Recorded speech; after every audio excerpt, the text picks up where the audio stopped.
In this video, Bill Maher opened the discussion by questioning the West's true intentions in the Ukraine war, arguing that the conflict has become a lucrative venture for defense contractors and a geopolitical chess game for NATO rather than a genuine fight for democracy or territorial integrity. He acknowledged the incredible bravery of Ukrainians, but challenged the audience to consider the cost of endless bloodshed, particularly when territorial concessions, like Crimea and the Donbas, seem inevitable for any realistic peace settlement. His guest echoed this skepticism, highlighting Vladimir Putin's refusal to back down and questioning whether NATO's long-term promises of security, like potential membership or peacekeepers, are even viable.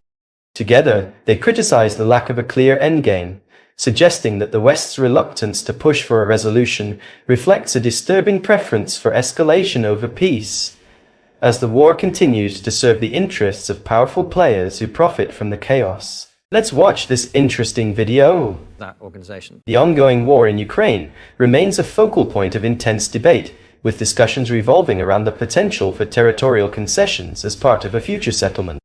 Many experts view such concessions, particularly involving Crimea and parts of the Donbas, as inevitable for achieving a durable peace. However, skepticism abounds regarding Vladimir Putin's willingness to make any meaningful compromises, given his authoritarian grip and geopolitical ambitions. Meanwhile, the Ukrainian people's unyielding resolve, even in the face of devastating civilian-targeted bombings, continues to inspire global admiration. This determination underscores their refusal to accept outcomes that undermine their sovereignty, highlighting the immense challenges of brokering a peace that balances territorial integrity, long-term security, and geopolitical realities. The West's role in supporting Ukraine with weapons and training remains critical, but also fuels questions about the sustainability and broader implications of prolonging the conflict without a clear endgame. Territorial concessions are a contentious issue in the ongoing discussions about peace in Ukraine. The idea of Ukraine ceding regions like Crimea and parts of the Donbas to Russia has been proposed as a potential means of ending the conflict, but this path is fraught with moral, political, and strategic challenges. For many Ukrainians, giving up territory is unthinkable. It would not only undermine their sovereignty, but also feel like capitulating to Russian aggression, which has caused immense suffering and destruction. Critics of territorial concessions argue that such a move would set a dangerous precedent, signaling to authoritarian regimes that military force can achieve geopolitical goals. This could embolden other nations with territorial ambitions, destabilizing the international order and weakening norms against invasion. Furthermore, conceding these areas could leave Ukraine vulnerable to future aggression, as it would demonstrate a lack of enforceable consequences for violating international law.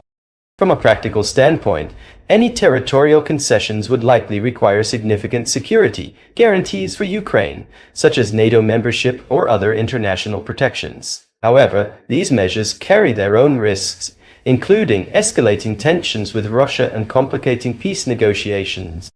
For Russia, maintaining control over Crimea and parts of the Donbas is a key strategic goal, and Putin's government has repeatedly emphasized that these regions are non-negotiable. This hardline stance further complicates the prospects for a diplomatic solution.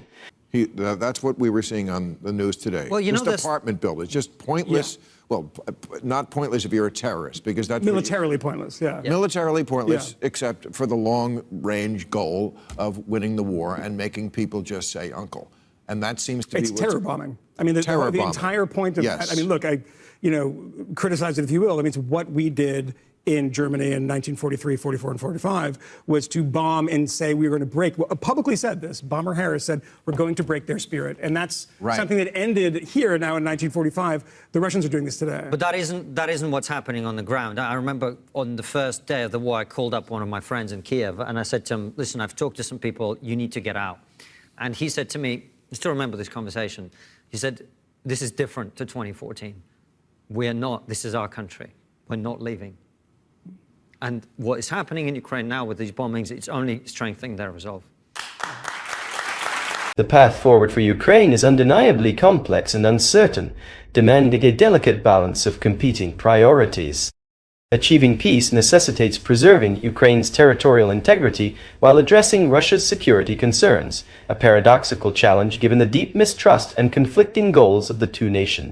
For Ukraine's sovereignty and independence remain non-negotiable, while Russia insists on maintaining influence over its neighbor and protecting its perceived geopolitical sphere.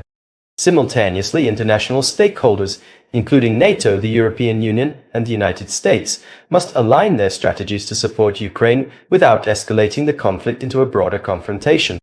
Thank you for tuning in and engaging with these important discussions. If you found value in this content, make sure to hit the subscribe button and turn on notifications so you never miss an update.